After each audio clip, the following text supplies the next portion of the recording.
They might come for me at night, an angry mouth and torches bright outside my door. For all my spite, I might never win the fight, but I will rage against the light forevermore. I drank the blood of angels from a bottle just to see if I could call the lightning down. It hasn't struck me yet, and I would wage my soul to bet that there ain't no one throwing lightning anyhow. I think it's real important that we make a point here that, I mean, we're not professing to be experts on any of the subject matter at hand. I mean, we're students, just kind of wanting to learn more, and, if we've got wisdom to share with others too, I mean, you're all definitely welcome to it. But, we're hoping not to offend anyone or try to make it sound like we know all the ins and outs of the universe here. By no means. So, thing that I absolutely have to stress to anybody that is, listening to the show and interested in divination or pursuing it in any ways is another experience that I've had in my time of, experimenting with magic and esoteric practices, whatever, is that reality is very mutable, and the future is definitely not set in stone. Yeah. Anything that you divine, be it something you consider positive or negative, can be changed.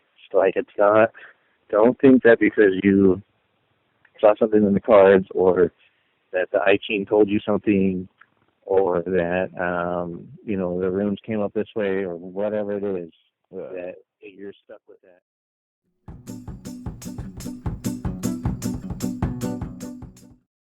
A prospective, card reader or initiate, learns how to do it is by going through what they call the Fool's Journey, right? Yeah. So the Fool being the card number 0 in the major arcana. As you go through each card sequentially, they're all assigned a number. It takes you through the journey of a person's life, basically. And this is from conception to the final stage. Okay, so I didn't know that. Yeah. I mean, that's why the major arcana is such a important part of the reading. That's the major energies of your life, taking shape. Yeah. So, I mean, the exact verbiage of it, differs. I mean, I've read a lot of different interpretations of what the Fool's Journey is.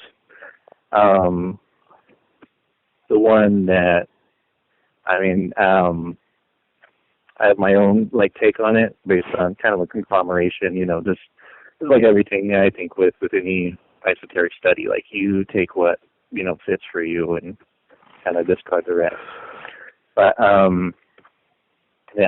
essentially we start with the 0 card, the Fool, which is the beginning. This is pre-conception of the human life. You're just an egg floating in the womb. It's number 0. There's an obvious symbolism, right there, right off the bat, right? The card depicts a picture of, kind of a carefree sort of individual here, walking off, and he's obviously walking off the edge of a cliff, right? He's got a bag packed with him. He looks like someone just starting out on a journey, and his first step that he's taken is just completely off into the unknown. There's also an important symbol that goes along with this is there's a little dog, a little white dog that in the classic Rider-Waite edition, the dog's just barking at the Fool. In other interpretations or other decks that I've seen, the dog's actually biting the Fool's leg or trying to drag him back. There's warning him, hey, look out for the cliff, right? But the Fool's not paying attention. He doesn't care. He's full of faith and taking a leap of faith and stepping off the cliff and into the great unknown and the great journey that is life, right? Okay. So that takes us to the next card in the set, which is card number 1, the Magician. And this card is all about action and intention, right? So you have a will, you have an intention for something to happen, and you go forward and you strike out and you take action. This is like very much the what in Hermetic theory, like the masculine essence is the aspiring, I want this to happen, kind of conquering aspect of life and of existence, like the will to live. So, and this is also like the one is like the little sperm that goes to the egg, right, to fertilize and conceptualize a new life. Yeah.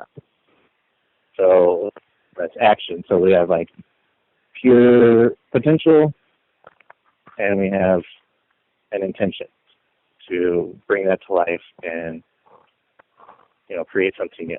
So then going on from the magician, which is the concept of conceptualization, the fertilizing of the egg, action taking effect.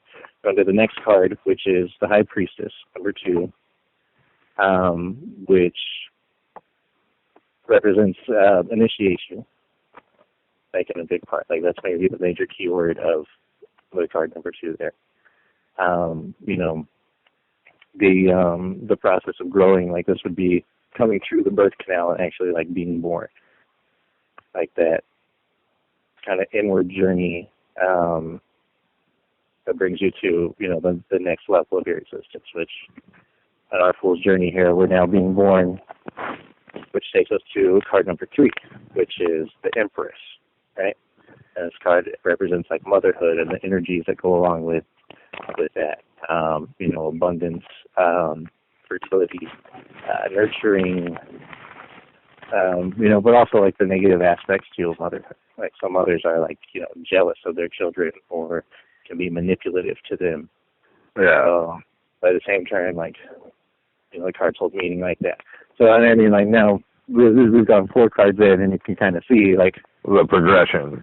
Yeah, there's definitely, like once you start keep tying the symbols, like the imagery of these cards in with the energy and like these phases of your life, you start to see where like now it's making more sense. It's not just throwing out pictures. So anyways, after motherhood in card 3, we go to card 4, which is the Emperor, and his dad. This is the next person that we meet in our journey, right?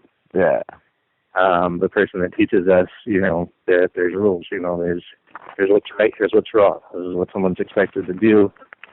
These are the results that you get. Follow directions. Work hard. Yeah. Stay organized.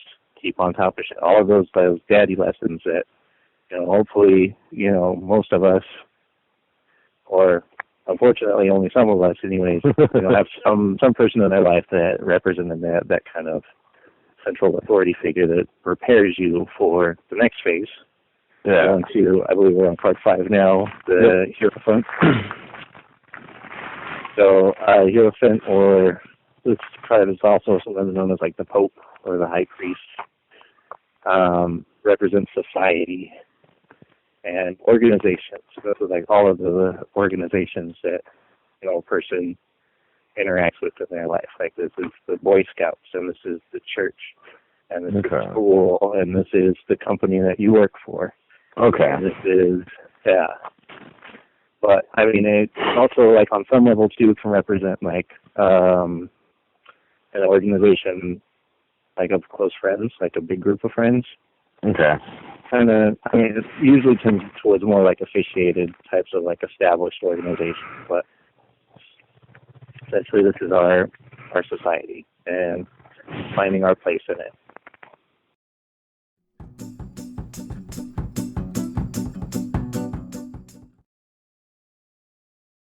So even though it's like an overall like negative reading, there's positive notes in it. Yeah. And that goes with like tarot. I'm sure I've yet to see like a negative tarot reading, like a full on like completely negative tarot reading. I think that might scare the crap out of me if I saw it, to be honest. Well, it can be, it's definitely evocative. Like, I mean, anyone, if you saw the, tarot spread laid out that, indicated, how an unfortunate turn of events, like it, you can see, I mean, even the uninitiated, you don't know anything about tarot cards, like just looking at the pictures of the cards, and it probably wasn't a good thing, you know. Yeah. But I mean, I've not with anyone else as far as, I mean, really seriously negative things, doing readings for other people, but for myself, you know, I have. I've gotten negative readings, and you know, it's So does that the thing seem like with the tarot or doing tarot readings on yourself is like you can definitely shape the results towards, you know, what you're wanting it to be. But if you really come at it with like an open, like being honest with yourself, kind of attitude, I mean, you can get, you know, your intuition will tell you like this is a bad idea and you should not do this. Like, you're not ready to do. I mean, I'm not going to go into real specifics as to what it was. But basically, like, you know, requesting an oracle on a certain course of action. You know, that involved, it was not just, should I do something with magic or should I do something in real life? Like a combination of doing things like that, like a general course of action in life on a particular subject. And it did come back telling me, like, no, like, don't do it. Like, that's a bad idea. You know, the combination of cards, like, as they came up, like, very clearly indicated, like, the way that I was going to go would lead to, you know, heartbreak and burnout and despair. You know, that's what I got from it. And that's like being honest with myself. So even though it was something like I wanted to do, and I had, you know, a conscious picture in my head of it turning out with positive results, you know, I made an honest treatment of myself, cards, and it's like, don't do it. And so, you know, I didn't listen anyways, you know, true to my own form.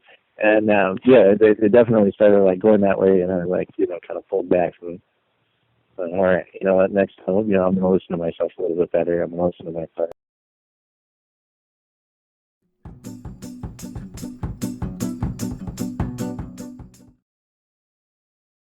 Divination is one thing. I mean, and you can always it's something that's really easy to put it at arm's length, so to speak. Because, especially for the uninitiated, because you start to, you know, do something with tarot cards and it starts getting a little creepy and you're like, you know what, I'm putting this away. I'm not messing with these things anymore. You don't look at the cards. You don't, you know, you're kind of letting that muscle atrophy again, and then you can go back to, you know, a more comfortable version of reality for yourself.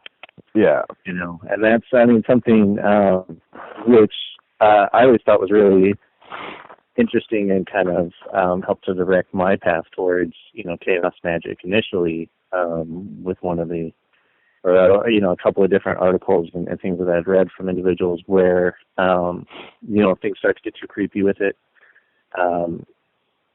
Tricks you can do to ground yourself and to kind of banish, you know, get out of magical thinking, so that you can, you know, reform your sanity a little bit. You know, like eating a cheeseburger, watching reality TV. Really? You know, yeah, definitely. You got ghosts in your house, you need to fucking put on American Idol, my friend. Right? I mean, and like, yeah, the kind of the goofiness of that, you know, something, and there's a truth to it too. But I mean, no, I definitely see the logic to that train of thought. Something that's so like, I don't know. There's a certain grounding that needs to be taking place. I mean, with all of this stuff, because I mean, definitely, I would say, I mean, the bigger danger, you know, with any kind of, you know, magical practice. You know, in my humble opinion anyways, and there's others that will agree with me on this, is less the whole worrying about, you know, your soul going to damnation or being like haunted by spirits, but rather like there's a danger of being crazy and going insane. Like that. Is there a difference between, you know, being haunted and being insane? I don't know. You know, the true chaos magician would say, you know, no, there's not a difference. You know, it's all an illusion anyways.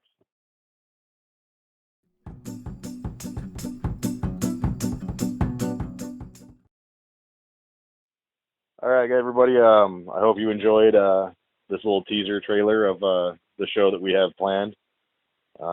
Me and AC Sater really appreciate you taking the time to listen, and hopefully you picked up a thing or two. As always, if there's something that we you didn't think was correct or you have problems with, go ahead and comment in the section below and let us know.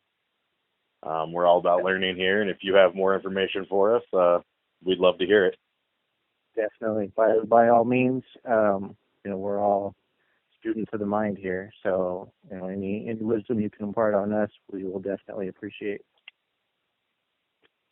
All righty. Well, then until next time, this is the Viking and AC Sater. Have a good day. Thanks for listening.